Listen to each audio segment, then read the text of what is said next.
Namakkal kidney திருட்டு விவகாரத்தில் உரிய நடவடிக்கை எடுக்கவில்லை என குற்றம் சாட்டியுள்ள அதிமுக பொதுச் செயலாளர் எடப்பாடி பழனிசாமி, அதிமுக ஆட்சி அமைந்தவுடன் முழுமையான விசாரணை நடத்தி சட்டப்படி நடவடிக்கை எடுக்கப்படும் என உறுதியளித்துள்ளார்.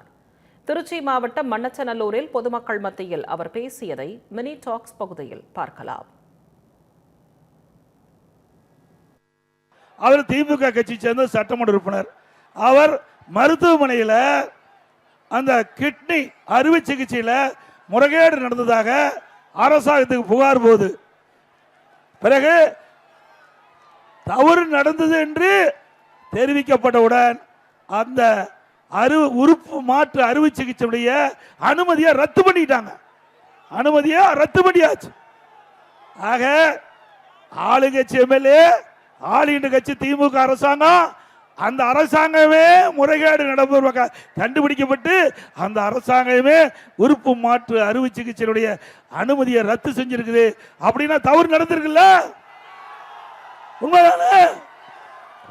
நாம கண்டுபிடிக்கல, எதிர்கட்சி சொல்லல, ஆளுகின்ற கட்சி திமுக கட்சி. திமுக எம்எல்ஏ மருத்துவமனையிலே ஆய்வு செய்து கண்டுபிடிக்கப்பட்டு தவறு நடந்திருப்பதாக கண்டுபிடிக்கப்பட்ட பிறகு இதுவரை நடவடிக்கை எடுத்தாங்களா? இல்ல. அறிக்கையின் வாயிலாக வெளியிட்டோம். இதுவரைக்கும் உண்டான நடவடிக்கை எடுக்கல.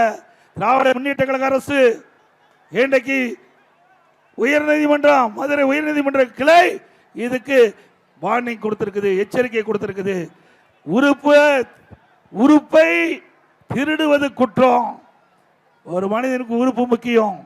அதை கூட இந்த அரசில் விட்டு வைக்கல. நாம நிறைய கேள்விப்பட்டிருக்கிறோம். பணத்தை திருடுவாங்க, நகையை திருடுவாங்க. உறுப்பையும் திருடுற அரசாங்கம் ஒரே அரசாங்கம், திமுக அரசாங்கம். திமுக கட்சிக்காரர் நடத்துகின்ற மருத்துவமனைக்கு நீங்க சிகிச்சைக்கு போயிருந்தீங்களா? உங்களுடைய உடல் உறுப்பு உள்ள இருக்குதா இல்லையான்னு நீங்க ஒரு ஸ்கேன் பண்ணி பார்க்கறது நல்லது. நல்லதுக்காக சொல்றேன்.